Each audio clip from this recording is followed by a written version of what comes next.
tweets with interest this week. You've been getting increasingly angry, I think it'd be fair to say. You said, I'm now enormously frustrated by US and Israeli government's barbaric acts in Gaza.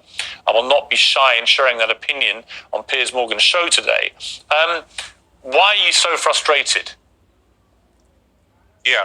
Well, honestly, I didn't expect the framing that you put on this segment, and it's framing like that. That's disgusting. So I don't see what this has anything to do with anti-Semitism. I formed Young Turks and TYT with two Jewish friends who are some of my friends growing up. We've known each other and been brothers for over 40 years now. So I think what Hamas did is disgusting. I cry for those Israeli innocent civilians.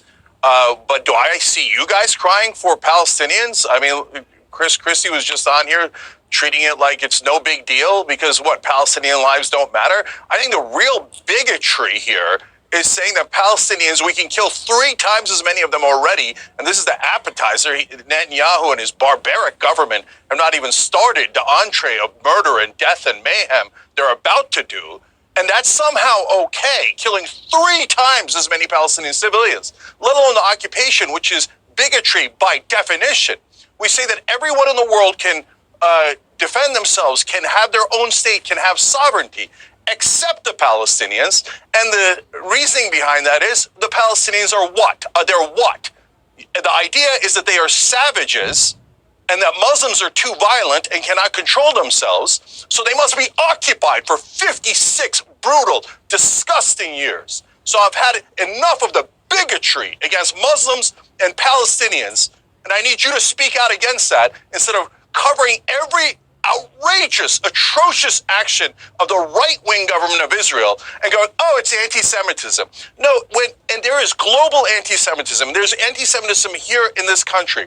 2 synagogues were shot up, Pittsburgh and in Southern California. We fight against that all the time.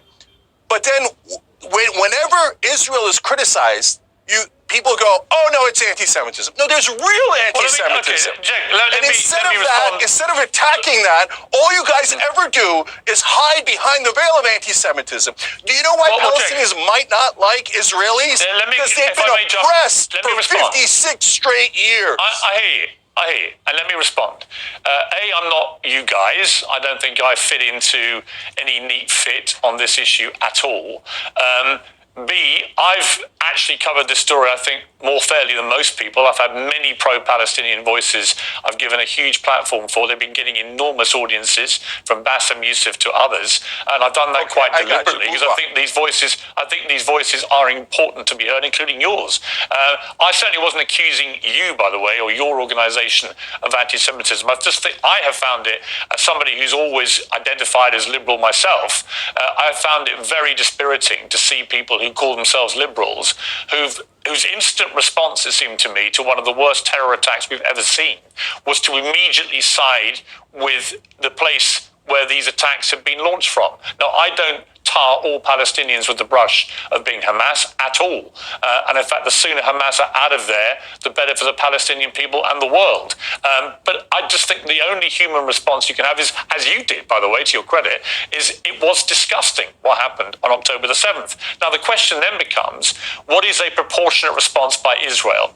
Not just to the terror attacks of October the 7th, but obviously there is now a huge ongoing escalation in what has been, as you rightly say, a 56-year war, effectively, in varying degrees over that period. And that's where I think I'm struggling to see how a ground invasion by Israel, with all that would entail, particularly mass deaths of Palestinian civilians, how that is going to do anything for any peaceful resolution to this. I think it will have the opposite effect. Yes, so let's take it one at a time. First of all, as you rightly point out, on Young Turks, we covered the atrocious actions of Hamas right from the get-go, and we condemned it as fully as anyone can possibly condemn it. Because not only are they killing those poor, innocent Israelis that didn't do anything, those little babies and the grandmothers, it's disgusting what they did.